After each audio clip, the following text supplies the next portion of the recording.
Bismillah. Assalamualaikum warahmatullahi wabarakatuh. Alhamdulillah dan katsiran thayyiban mubarakan fi kama yuhibbu rabbuna wa yarda. Asyhadu an la ilaha illallah wahdahu la syarika lah wa asyhadu anna Muhammadan abduhu wa rasuluh. Allahumma shalli ala Muhammad wa ala ali Muhammad. Alhamdulillahilladzi bi ni'matihi tatimmus shalihat. Alhamdulillah di pagi hari ini kita melanjutkan kajian kita di atas nikmat Allah Ta'ala. Kita masih bisa bersabar ya, istiqomah. Lagi-lagi kita dimudahkan oleh Allah dalam melakukan amalan kebaikan. Kemudian di antara ciri amalan kebaikan itu diterima oleh Allah Subhanahu wa taala adalah seseorang dia dimudahkan untuk beramal kebaikan selanjutnya. Jadi kita berharap Allah menerima ya salat subuh kita ya berjamaah ya, kemudian mudah-mudahan Allah menerima amal ibadah tersebut dan kita melanjutkan dengan amalan yang lain misal zikir ya. Dan sekarang kita sedang berada pada amalan menuntut ilmu. Karena Allah Ta'ala Nabi SAW bersabda, talabul ilmi fardhatun 'ala kulli muslim. Ya, mudah-mudahan sebagai tanda ya amalan-amalan kita diterima ya, amalan-amalan sebelumnya diterima oleh Allah Subhanahu wa taala. Ya kembali kemarin kita kalau tidak salah sampai ruku ya, sampai ruku. Namun kita tidak lanjut dulu, kita coba bahas lebih dalam lagi. Ya, kita coba berbicara tentang bagaimana manusia itu ketika sholat itu bertingkat-tingkat. Ya, kita tadi kan kemarin-kemarin ya 3 pekan yang lalu kita sudah bahas mulai dari takbiratul ihram, berdiri, sedekap, ya, kemudian baca Al-Fatihah, kemudian baca surat pendek, ya, hanya sekilas ya, sebagaimana di himpunan putusan tarjih, kemudian ruku ya, dan begitu juga hikmah-hikmahnya ya. Hikmah-hikmah kenapa takbiratul ihram, kenapa berdiri, kenapa bersedekah, kenapa ruku itu kita ya seperti itu ya, kita seperti membungkuk dan seterusnya. Nah, kata Al-Imam Ibnul Qayyim rahimahullah dalam kitab Al-Wabil As-Sayyib, beliau cerita tentang bagaimana manusia itu bertingkat-tingkat dalam sholat. Dan mudah-mudahan kita ini adalah tingkatan yang tertinggi. Jadi sekali lagi kita mempelajari sholat, pembahasan sholat atau kitab shalah di kitab HPT ini tujuannya adalah agar kualitas sholat kita baik dan juga bisa khusyuk dan juga kita mencapai derajat yang tentunya yang paling tinggi. Kata beliau, tingkatan yang pertama ini adalah tingkatan yang paling terendah. Ya, jadi bagaimana keadaan orang tersebut dalam sholat di tingkatan yang terendah ini adalah mereka tidak memperhatikan kesempurnaan bagian lahiriah dari sholatnya. Lahiriah itu apa? Yang kelihatan. Jadi ya dia dirinya nggak serius ya. Kemudian sisi lahiriahnya masih kurang, wudunya masih asal-asalan ya, wudu sih tapi nggak sempurna, atau misalnya waktunya telat, pakaiannya kurang pantas, kan lahiriah semua tuh ya, lahiriah semua, gerakannya terlalu cepat ya, kemudian tidak tumaninah. Ini kata Al-Imam Ibnul Qayyim adalah manusia yang berada pada tingkatan terendah dalam sholat. Ya, jadi namanya al-mufrid. Ya, kata beliau ini adalah tingkatan orang-orang yang agak-agak meremehkan ya dalam sholat ya, agak-agak asal-asalan. Nah, kemudian yang kedua, tingkatan yang kedua ini lebih baik, yaitu yang mereka sholatnya sudah baik dari sisi lahiriah. Jadi waktunya pas, wudunya sempurna, pakaiannya rapi ya, kemudian gerakannya tenang ya, dia tumanina. Ya, kemudian pakaiannya sopan ya, gerakannya sempurna, tapi ada tapinya. Ini yang tingkatan kedua. Akan tetapi pikirannya hanya saja pikirannya itu sering melayang-layang. Ya, sering melayang-layang. Jadi presentasi dari kekhusyuannya masih minim, mungkin masih 0 sampai 5%. Tapi lebih baik daripada yang pertama, al-mufrid yang pertama. Jadi yang kedua ini udah rapih nih, ya pakaian rapih, waktu pas, ya kemudian wudunya benar, kemudian gerakannya sempurna, tenang, ya tumakninah, nggak cepet-cepet, tapi hanya saja pikirannya masih melayang-layang, kata Al-Imam Ibnul Qayyim. Ya sementara itu dia tidak berusaha untuk fokus, ya. Jadi kalau udah teralihkan urusan dunia ketika sholat, ya dia mikirin apa baik gitu sampai akhir. Nah, ini tingkatan yang kedua. Ya, kita harus naik lagi tingkatannya, jangan sampai di tingkatan yang kedua ini. Nah, maka kata Al-Imam Ibnul Qayyim yang ketiga, ini tingkatannya lebih baik, yaitu yang mereka sholatnya secara lahiriah sudah baik, ya lebih baik. Sementara batinnya itu yang nggak kelihatan, itu pikiran kita selalu berjuang untuk khusyuk. Emang belum khusyuk. Ini yang tingkatan ketiga. Jadi dia selalu berjuang untuk khusyuk. Hatinya tuh berperang, kadang khusyuk, ya dia balik lagi memperhatikan bacaan sholat. Ya, jadi orang-orang ini berusaha untuk konsentrasi, sehingga ya kadang khusyuk, ya kadang yang mikirin apa, ya ingat sesuatu, ya dan seterusnya. Jadi orang yang ketiga ini orang yang sholatnya dia berjihad, dia bersungguh-sungguh melawan godaan setan dan waswas syaitan. Ya, jadi yang ini agak bagus lah. Ini agak bagus tingkatan yang ketiga. Selanjutnya yang keempat, karena ada 5 ya. Yang paling baik, yang paling bagus yang kelima. Nah kata Imam Ibnul Qayyim, yaitu tingkatan yang keempat adalah mereka yang sempurna lahiriahnya, sempurna juga batinnya, berarti udah khusyuk. Jadi hati dan pikiran seseorang yang sholat di tingkatan keempat ini, dia menyelami gerakan-gerakan sholat. Ya, dia gerakan sholat dia hayati, ya. Kalau sujud dia sujud, bahkan mungkin sampai menangis, ya. Kemudian dia ketika bacaan zikir dari sholatnya dia pahami, ya. Kemudian mulai dari takbiratul ihram sampai salam. Jadi nggak ada sholat yang lalai sedikit pun. Ya, kita berusaha di 3-4 ini ya. Ini dari kalangan orang-orang yang soleh. Ya, dia lahir sama batin sempurna. Ini adalah tingkatan yang keempat. Dan yang terakhir, ternyata masih ada loh. Yang keempat udah bagus kan? Yang keempat aja udah bagus. Ya, yang terakhir kata Al-Imam Ibnul Qayyim dalam kitab Al-Wabil As-Sayyib, tingkatan yang kelima adalah level tertinggi. Yaitu apa? Seorang ini biasanya dilakukan atau terjadi pada ya hamba-hamba yang soleh, bisa juga umumnya pada para nabi, ya, para orang-orang soleh, yaitu ketika sholatnya mampu membuat seseorang itu meletakkan hati dan pikirannya seolah-olah dia berada di hadapan Allah Subhanahu wa taala. Perasaannya itu seolah-olah dia sedang diawasi oleh Allah Subhanahu wa taala. Bahkan sampai ya mungkin dia nggak sadar ya, dia ternyata badannya itu dipanah, ya. Ini terjadi oleh para sahabat ya. Ketika mereka berjaga ya di perbatasan, saking khusyuknya ini, saking di level kelima ya, itu panah nancep ke betis tuh nggak kerasa, ya nggak batal sholatnya.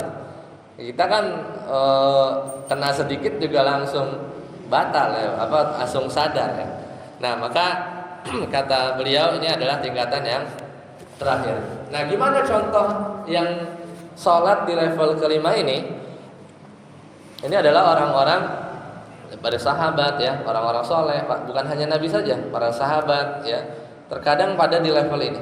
Yaitu contohnya, misal, yaitu kisah tentang sahabat yang dia dipanah 3 kali, bukan sekali, dipanah 3 kali, tapi tidak membatalkan sholatnya. Yaitu ketika Nabi SAW melakukan perjalanan ke Madinah, kemudian ada lelaki musyrik yang ngincar beliau, ya, ngincar Nabi Muhammad SAW. Kemudian Nabi SAW bertanya, "Man yahrisuna fi lailatina hadza?" Jadi siapa yang mau berjaga, ya, karena kondisinya nggak aman. Siapa yang mau berjaga di malam ini, ya, kata Nabi SAW. Kemudian maju seorang namanya Abbad bin Bishr. Abbad bin Bishr. Kata beliau, kami siap. Ya singkat cerita, ya beliau berjaga. Kalau berjaga nggak boleh tidur, ya. Kalau berjaga tidak boleh tidur. Tapi ya dia mau sholat. Ya. Di sepanjang malam itu mungkin dia sholat. Tiba-tiba, ya benar, ya karena sudah ada yang ngincar Nabi, ya akhirnya si yang menjaga ini dipanah. Ya, si yang menjaga ini dipanah 1 kali, 2 kali, kemudian 3 kali. Maka kata Abbad, kuntu fi suratin aqra'uha. Aku sedang menikmati surat yang aku baca. Fala muhibba, dan aku enggak suka an aqta'aha hatta unfidaha. Ini saking udah dipanah 1, 2, 3, aku enggak suka nih batalin sholat gara-gara kaki ini udah dipanah. Aku enggak suka memutus bacaan surat pendek, bukan surat pendek ya, surat yang dia sedang baca. Falam uhibba an aqta'aha hatta unfidaha. Ya, bagaimana ya? Lihat orang-orang yang salat di level tertinggi ini, ya, salat yang di level tertinggi ini. Ya, kata Abbad sampai seperti itu. Ya. Kemudian itu yang pertama, contoh yang pertama. Contoh yang kedua. Jadi ada seorang sahabat, ya, namanya Abdullah bin Zubair, ini terkenal. Ketika itu Abdullah bin Zubair wilayah kekuasaannya itu di Mekah. Kemudian ada sedikit ribut, ya, dengan pemerintahan tatkala itu. Nah, Abdullah bin Zubair ini cucunya siapa? Abu Bakar As-Siddiq. Abu Bakar As-Siddiq punya anak namanya Asma. Asma punya anak namanya Abdullah bin Zubair, cucunya. Nah, beliau itu tetap sujud meskipun itu meriam udah diarahkan ke dia. Kan ributnya sama pemerintahan yang agak zalim, ya. Jadi beliau Abdullah bin Zubair itu masih tetap sujud, ya, meskipun meriam, ya, tentaranya udah ngepung dia, diarahkan dia. Enggak ngefek, ya. Salat ya salat aja, ya. Salat aja. Maka kata Syekhul Islam Ibnu Taimiyah, kana Abdullah bin Zubair, bahwasanya Abdullah bin Zubair yasjudu, masih sujud. Fa'ata munjanik, padahal itu meriam, ya, meriam sudah diarahkan ke arah Abdullah bin Zubair. Fa akhadha ta'ifatun min thawbihi wa huwa fi sholati la yarfa'u ra'sahu. Ya, sedangkan dia tetap saja salat, ya, meskipun, ya, dan dia tidak bangkit, dia tidak meninggalkan mengangkat kepalanya. Ya, seperti itu. Itu yang contoh yang kedua, ya. Contoh yang kedua itu dari orang-orang yang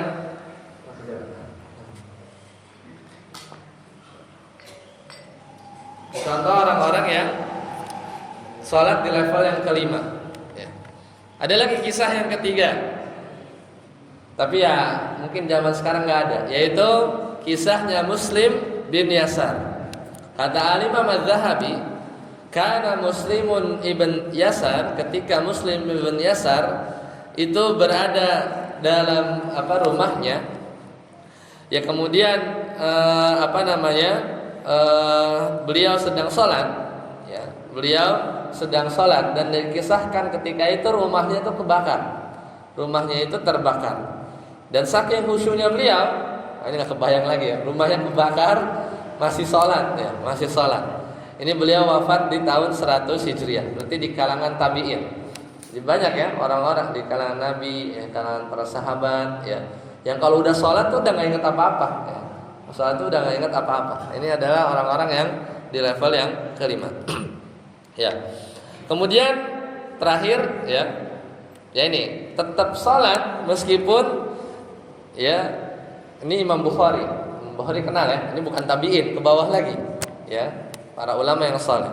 Imam Bukhari pernah mengisahkan di kitabnya sendiri bahwasanya kata beliau, kanal Bukhari yusalli dzata yaumin, waktu itu Imam Bukhari rahimahullah salat, ya, di satu hari, au dzata lailah, atau di malam hari, falasa'ahu az-zubair az-zanbur, kemudian beliau disengat oleh tawon, ya, Disengat oleh tawon sab'a asyrata marrah, 17 kali. 17 kali. Falamma qada salatahu, kemudian setelah salat beliau ngomong, "Unzuru ay syai'in adzani fis salati." Tolong lihat apa ini yang mengganggu saya lagi salat. Padahal lagi disengat tawon.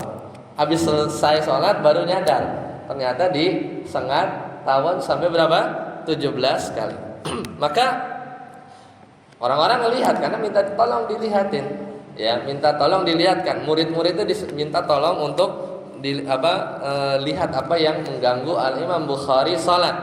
Ternyata yaitu bengkak 17 titik ya, bengkak 17 titik.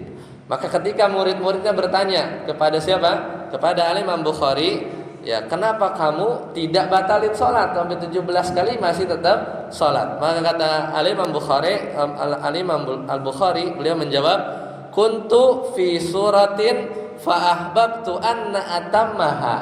Aku lagi salat dan aku lagi suka, ya. Aku suka dengan untuk menyempurnakan bacaan.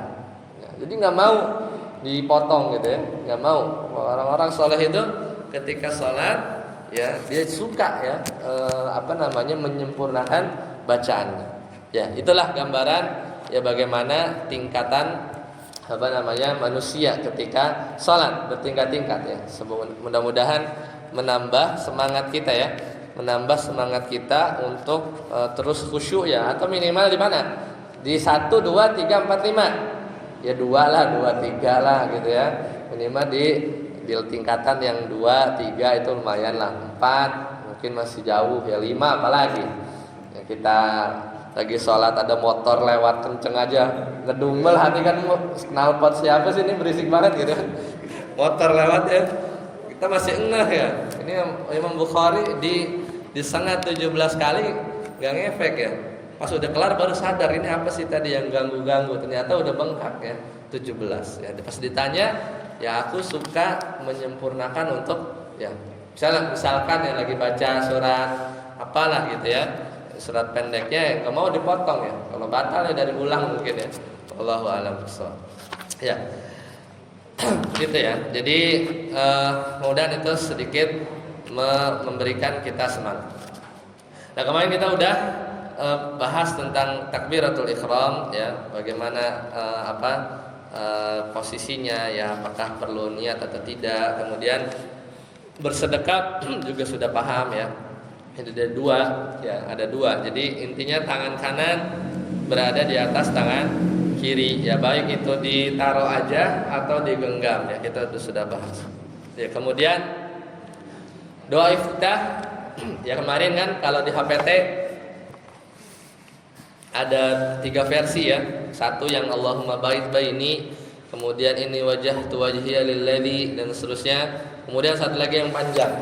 Ya, kalau bisa kita coba hafalkan beragam macam doa Al-Fatihah. Supaya apa? Ya supaya kita bisa khusyuk. Jadi kalau Al-Fatihahnya sesuatu yang baru kan kita mikir ya.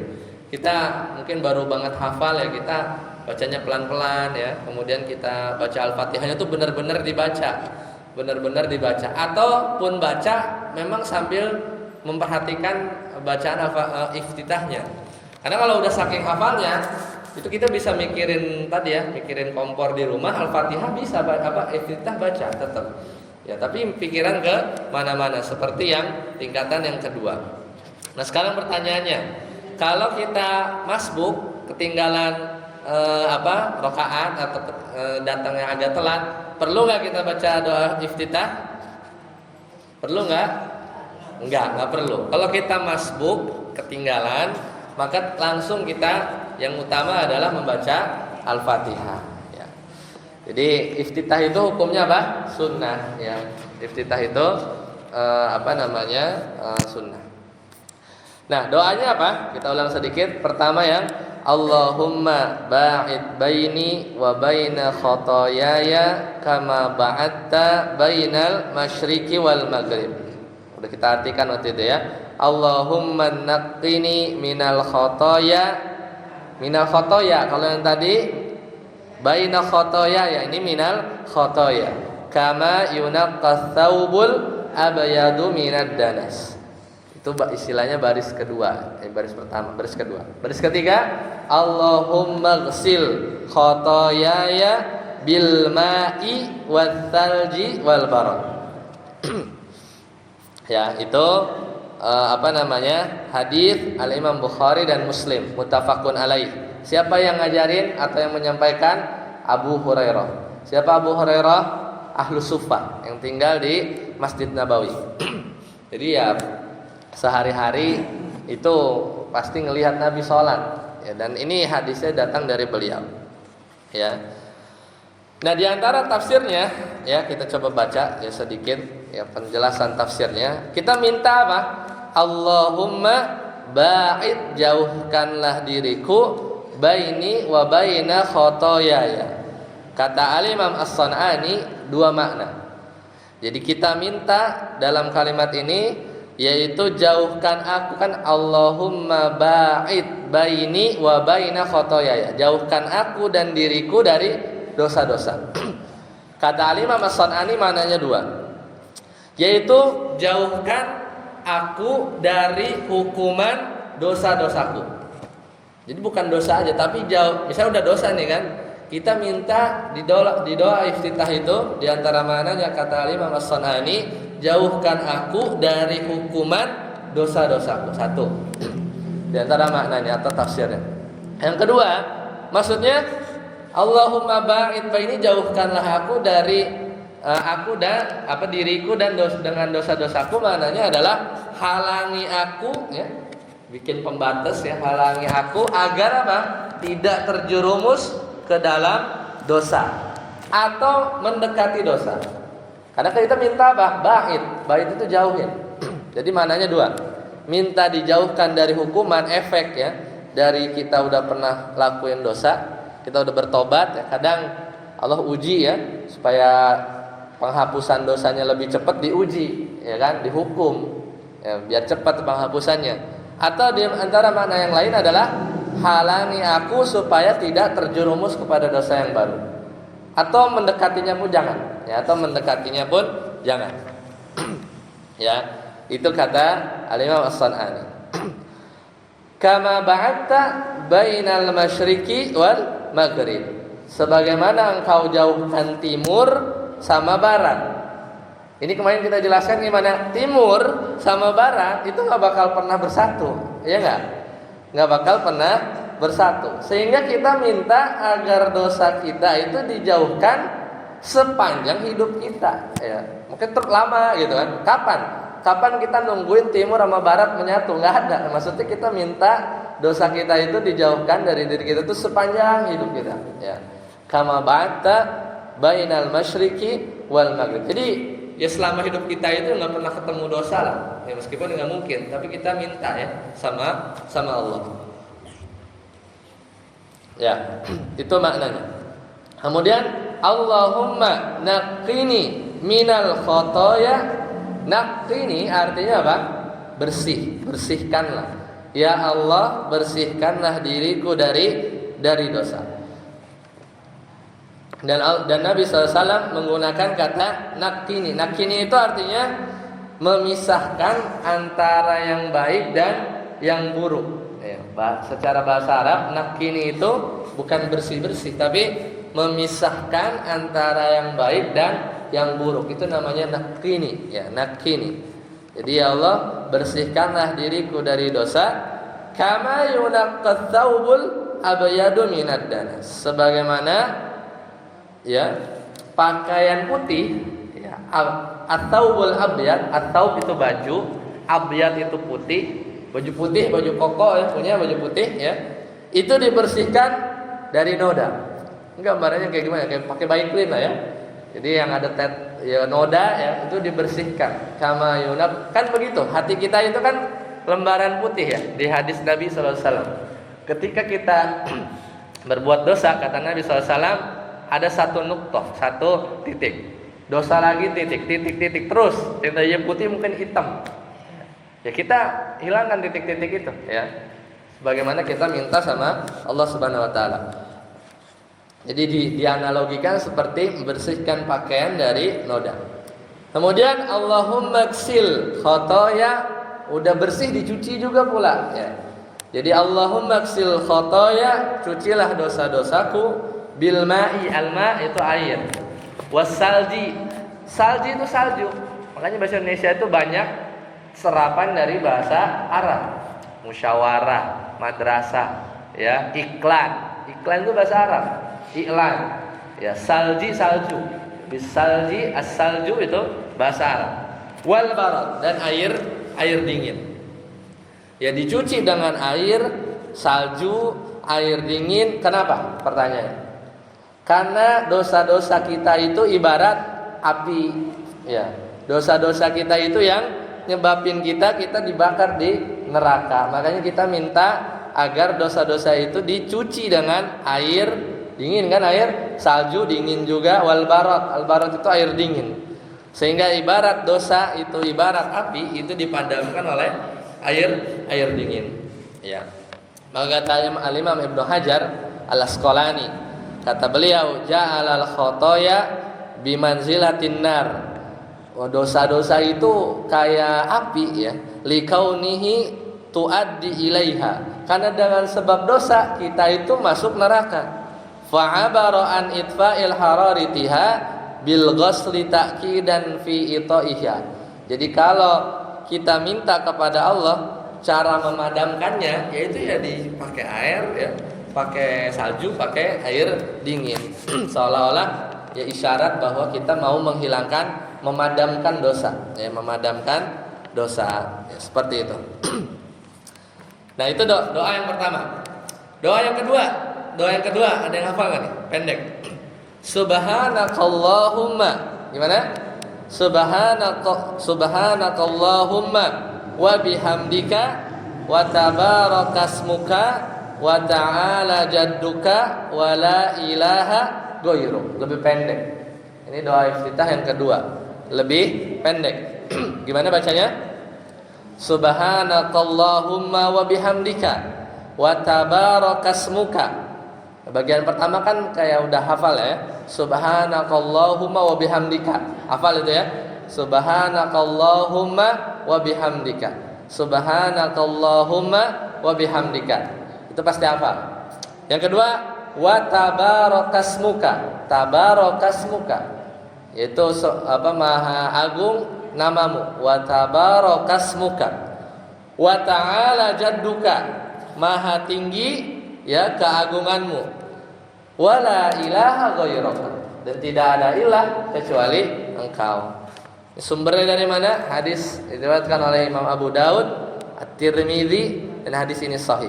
Jadi kana Rasulullah sallallahu alaihi wasallam idza istaftaha as-salata qala, ketika beliau salat beliau berdoa iftitah kemudian mengatakan subhanakallahumma wa bihamdika wa tabarakasmuka wa ta'ala jadduka la wala ilaha ghairu. Ya, jadi itu diantara doa iftitah. Tafsirannya banyak. Subhanakallahumma wa bihamdika. Maha suci Allah, wa bihamdika. Segala puji bagi Allah. Ini memuji lah. Ini memuji gampangnya. Wa tabarakasmuka. Maha berkah namamu. Berkah itu apa? Berkah itu artinya kebaikan yang banyak. Dari asal katanya al-buruk. Al-buruk itu kalau unta itu dia lagi mau ngaso, dia tuh itu tuh kakinya tuh kayak duduk di antara dua sujud. Nah, gitu kan? Itu tandanya dia tuh lagi istirahat. Namanya al-buruk. Buruk itu dia tenang gitu ya. Nah, itu di antara makna al-barakah. Karena dari nama Allah ya kita berdoa dengan Asmaul Husna. Ya dari nama-nama Allah lah keberkahan itu datang. Wa ta'ala jadduka, maha tinggi apa? Keagunganmu. Ya. Itu kalimat yang ketiga. Wala ilaha ghairu, dan tidak ada ilah yang berhak disembah kecuali Allah. Nah, ini biasa Nabi baca doa iftitah ini ketika salat malam, ya, salat malam. Kemudian doa yang ketiga, ini pasti hafal juga. Allahu akbaru kabira. Allahu akbar kabira. Walhamdulillahi katsira. Wa subhanallahi bukratan wa asila. Hafal kan? Takbiran. Ya. Nah, itu takbiran, itu iftitah itu. Allahu akbar kabira walhamdulillahi katsira wa subhanallahi bukratan wa asila. Kata Ibnu Umar radhiyallahu anhu, beliau menceritakan, bainama nahnu nusalli ma'a Rasulillah sallallahu alaihi wasallam. Ibnu Umar, anaknya Umar bin Khattab, salat bareng Nabi Muhammad sallallahu alaihi wasallam. Idza qala rajulun minal qaum, kemudian ada seorang lelaki dari satu kaum, dia baca Allahu akbar kabira walhamdulillahi katsira subhanallahi bukratan wa asila. Kemudian Rasulullah nanya, ya Rasulullah, Rasulullah SAW bertanya, siapa yang mengucapkan doa tadi? Lagi sholat kan? Dengar Rasulullah, siapa yang mengucapkan doa tadi? Kemudian salah satu jamaah bilang, saya ya Rasulullah. Kemudian beliau bersabda, kata Nabi, ajibtu laha futihat laha abwabus sama. Aku kagum dengan doa itu, kata Nabi, futihat laha abwabus sama. Maka pintu-pintu langit dibuka karena doa tadi, Allahu akbar kabira walhamdulillah katsira wa subhanallahi bukratan wa asila. Maka kata Ibnu Umar, anaknya Umar tadi yang salat bareng Rasulullah, beliau mengatakan, fama taraktuhunna mundu sami'tu Rasulullah. Maka semenjak aku dengar Rasulullah bilang begitu, ada sahabat lain doa iftitahnya seperti itu. Nabi tanya siapa yang bilang, saya. Kemudian Nabi bilang, aku kagum dengan doa tersebut ya. Pintu-pintu langit terbuka karena doa tadi. Kemudian kata Ibnu Umar, semenjak itu, semenjak Rasulullah ngomong itu, ya, yaqulu dzalika. Aku kalau salat doa iftitahnya itu terus, kata Ibnu Umar radhiyallahu taala anhuma. Ya, jadi banyak kalau kita mau variasikan.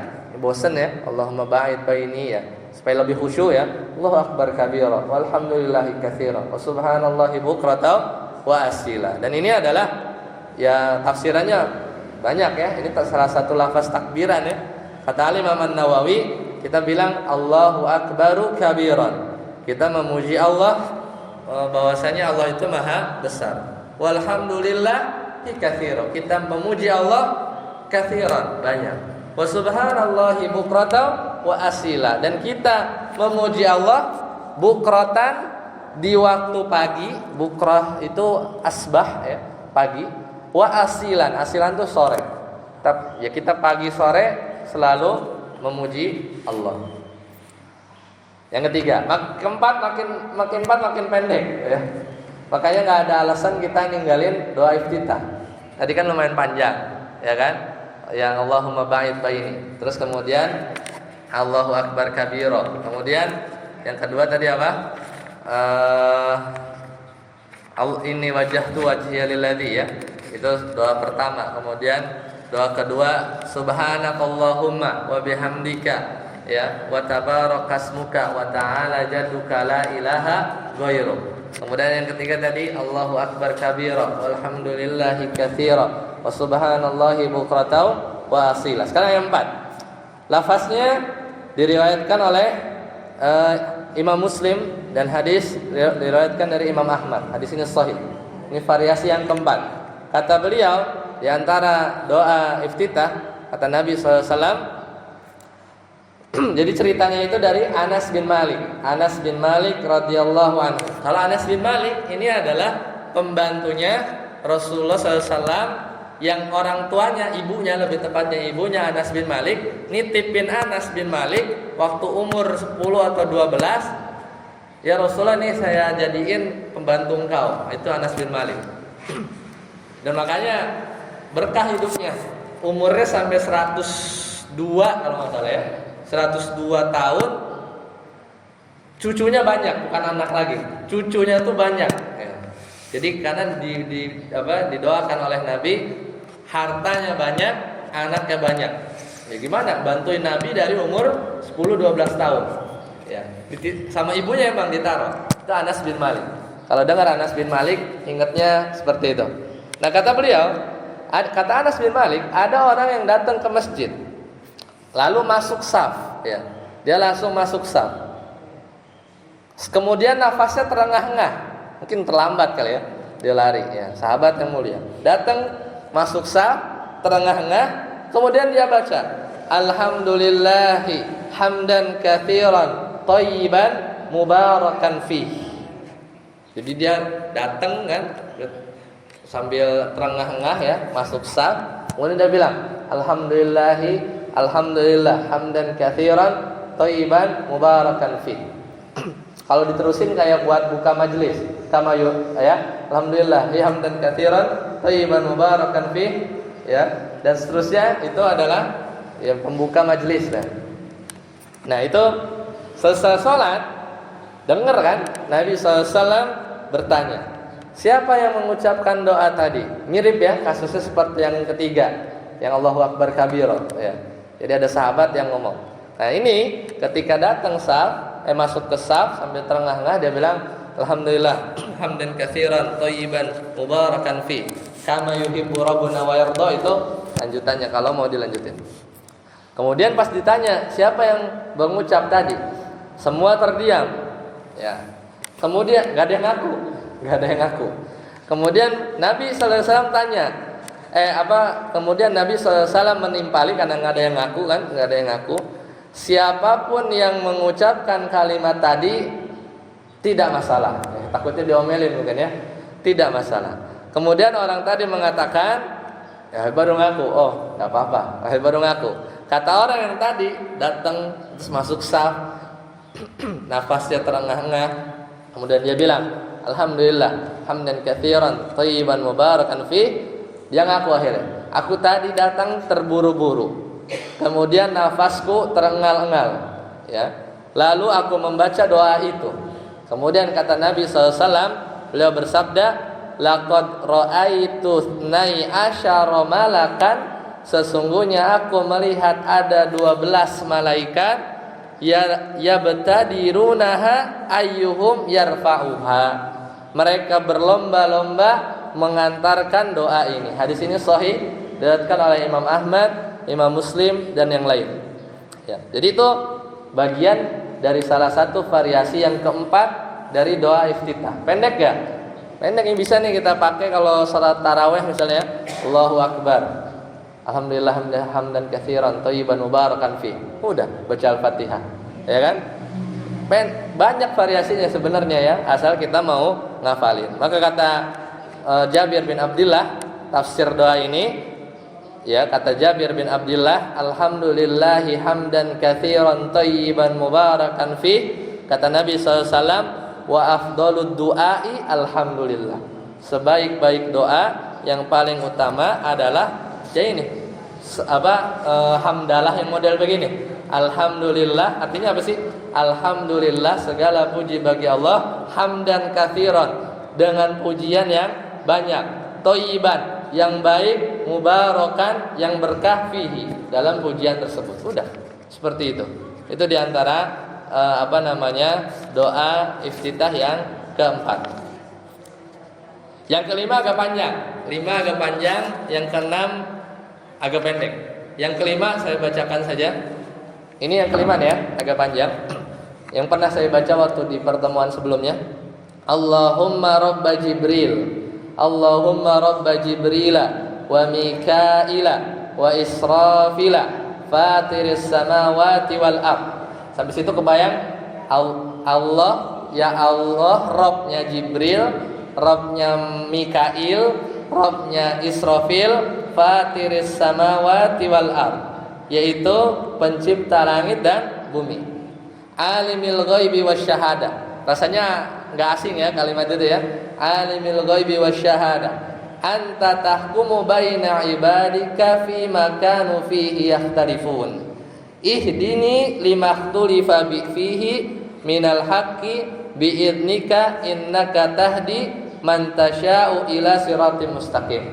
Mungkin asing. Kapan-kapan saya saya tulisin ya. Saya tulisin atau saya kirim di grup. Yaitu yang kelima. Dan yang terakhir yang keenam, yaitu lafaznya seperti ini. Hadis diriwayatkan oleh Imam Abu Daud dan hadis ini sahih. Yaitu lafaznya Allahu Akbar, Allahu Akbar, Allahu Akbar. Dzul malakuti wal jabaruti wal kibriya'i wal 'azamah. Ya. Jadi ini bacaannya dari Hudzaifah radhiyallahu anhu bahwasanya beliau pernah melihat Rasulullah sallallahu alaihi wasallam yusalli minal lail, salat pada malam hari, fakana yaqul, kemudian beliau berkata Allahu akbar 3 kali, Allahu akbar, Allahu akbar, Allahu akbar, dzul malakuti, yaitu yang maha agung, wal jabaruti, yaitu al-jabbar ya, al-jabbar juga yang maha agung, wal kibriya, itu semua makhluk tunduk, wal 'azamah. Jadi Allahu akbar, Allahu akbar, Allahu akbar, Allah maha besar 3 kali, dzul malakuti wal jabaruti wal kibriya wal 'azamah. Itu diantara doa iftitah yang ke-6. Baik, sampai sini dulu, semoga bermanfaat. Insyaallah nanti kita detailkan lagi pembahasan yang lain dari rangkaian ibadah salat. Sampai di sini, silakan jika ada pertanyaan. Ya, silakan. Bolehkah ketika kita sholat bacaan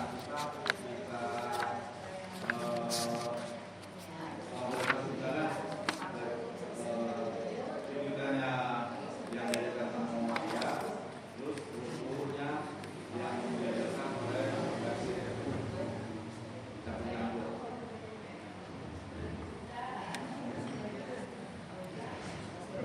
Ya. Jadi pokoknya gini aja. Selama memang itu sahih dari Nabi SAW, terlepas itu yang mengajarkan siapa atau yang biasanya ada di kitab yang mana gitu ya. Kan kalau di HPT kan tadi ada 3 ya.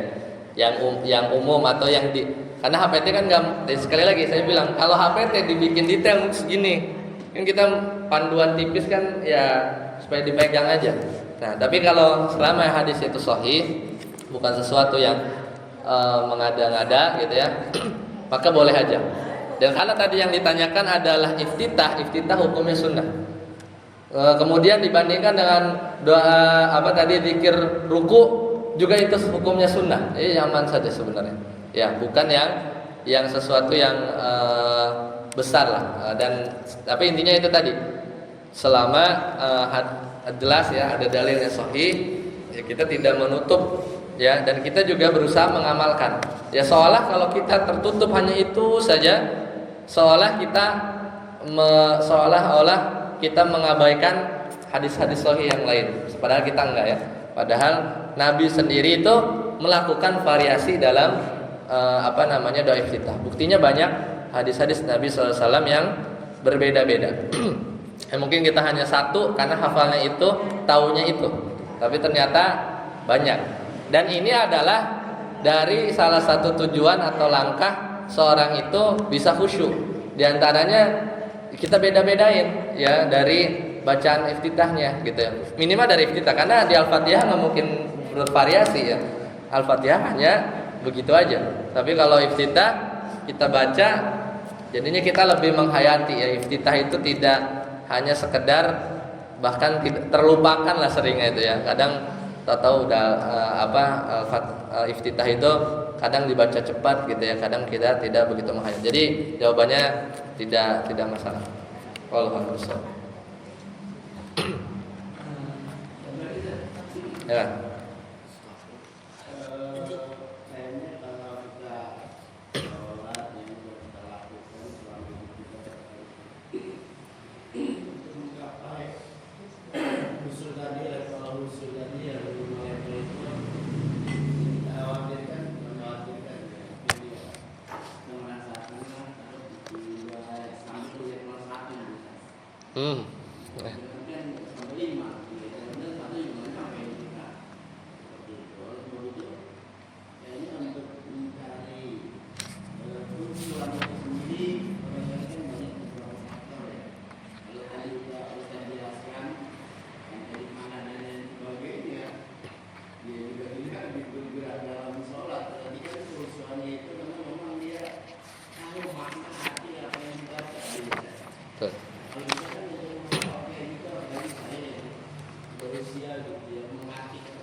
Ya.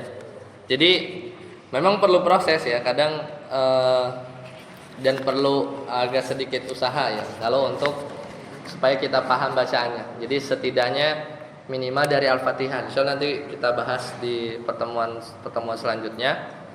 Kemudian ya mau nggak mau memang kita latihan. Ketika minimal kita mau khusyuk di sholat hari ini, sholat zuhur nanti di bacaan rukunya dulu. Ya udah kita hayati itu rukunya gimana. Kita cari, kita googling lah, kita cari di internet ya tafsir dari zikir ketika ruku tuh gimana gitu ya penghayatannya. Ya udah kita latihan satu bagian dulu ya. Kemudian nanti kita coba lagi di sholat selanjutnya, di sujudnya kita mau fokus gitu ya. Atau kita baru ngafalin doa sujud yang variasi yang lain. Nah itu lebih mengena tuh, karena kalau baru hafal ya dia pasti ngeh gitu apa yang kita baca, ketimbang kita subhana rabbiyal a'la wa bihamdihi itu udah hafal gitu kan, subhana rabbiyal a'la wa bihamdihi, padahal ada doa-doa yang lain.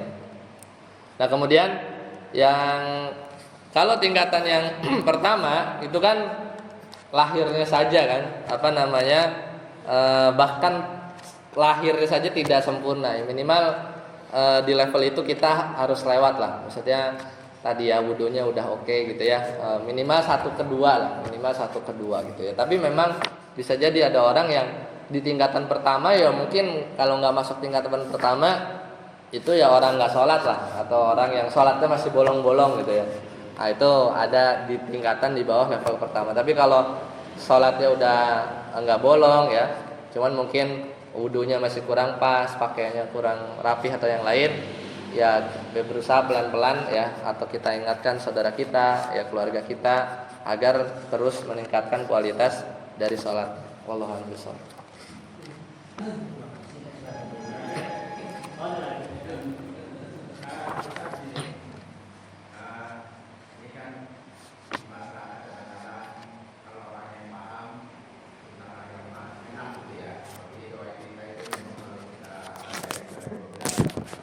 Ya, dong. Tapi yang lebih sempurna, yang lebih baik kan memang kedua belas bundanya itu yang penting kita tahu apa yang kita baca itu artinya juga kita harus tahu minimal ya apa kandungan dari doa itu kita mengerti. Dan yang kadang-kadang yang menjadi pertanyaan bagi masyarakat yang awam yang belum mengerti, ya salam saja ya, salam dalam sholat. Ada yang mengucapkan salam, assalamualaikum warahmatullahi wabarakatuh. Kadang-kadang gimana sih masyarakat yang awam ini tolong dijelaskan. Ya, insyaallah nanti dijelaskan di pas salam ya, supaya nanti datang lagi kajiannya insyaallah. Di waktunya ya. Tapi memang ya ada variasi, cuman nanti insyaallah kita jelaskan. Wallahu a'lam bishawab. Biar kita sabar ya sampai salam insyaallah. Nanti ketemu. Ya. Setelah Pak Heri, Silakan.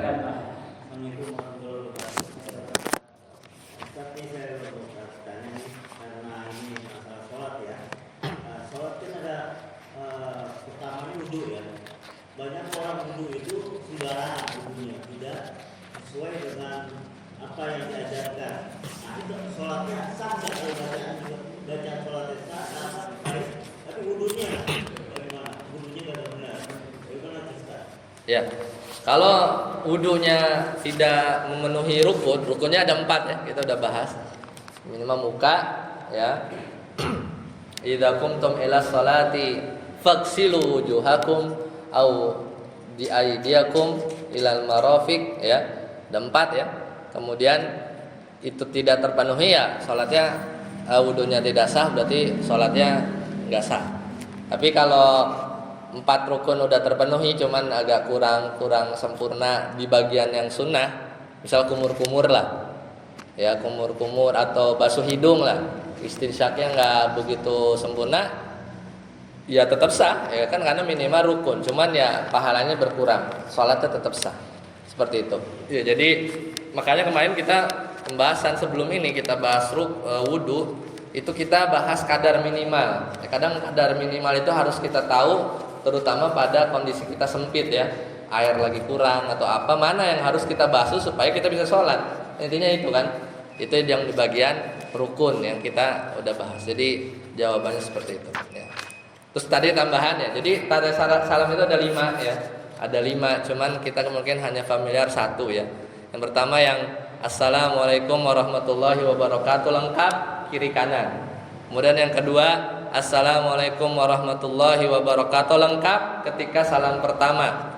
Assalamualaikum warahmatullahi pada salam kedua ya. Kemudian yang ketiga ya, diantara model yang lain adalah Assalamualaikum warahmatullahi ketika kanan dan kiri.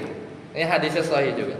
Kemudian yang keempat Assalamualaikum warahmatullahi saat salam pertama. Assalamualaikum doang salam kedua. Kemudian yang terakhir Assalamualaikum, sudah kiri kanan ya. Jadi memang ada banyak ya, ada banyak, tapi nanti kita lihat ya apa yang diarahkan oleh himpunan tarjih ya, mana ya. Sebenarnya gini, ketika di himpunan tarjih hanya 3 ya, itu nggak ada niat ulama Muhammadiyah itu membatasi cuma 3.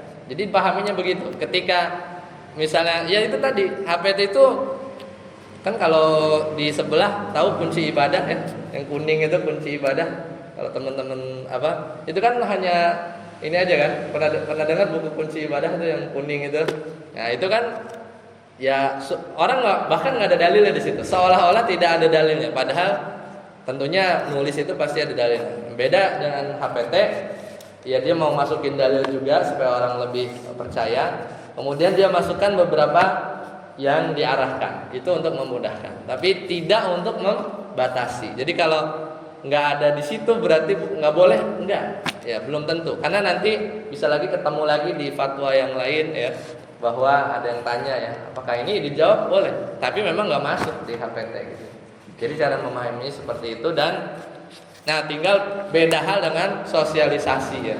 Ya ini salah satu bentuk sosialisasi, cuman beda hal dengan orang harus maksa membaca itu ya di luar kemampuan, atau orang harus paham ya, tergantung dia ngaji apa enggak kan, atau seberapa sering misalnya ranting atau apapun membahas ini ya, seberapa paham juga masyarakat segitu. Kalau kajiannya cuma 5, berharap masyarakat paham 5, itu keren. Tapi kan kalau kajiannya ada 6, masyarakat pahamnya 2, alhamdulillah kan.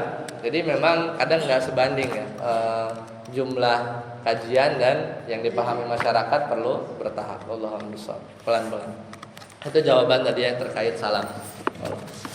Kecukupan ya sampai sini. Subhanakallahumma bihamdika asyhadu an la ilaha illa anta astaghfiruka wa atubu ilaik. Assalamualaikum warahmatullahi wabarakatuh.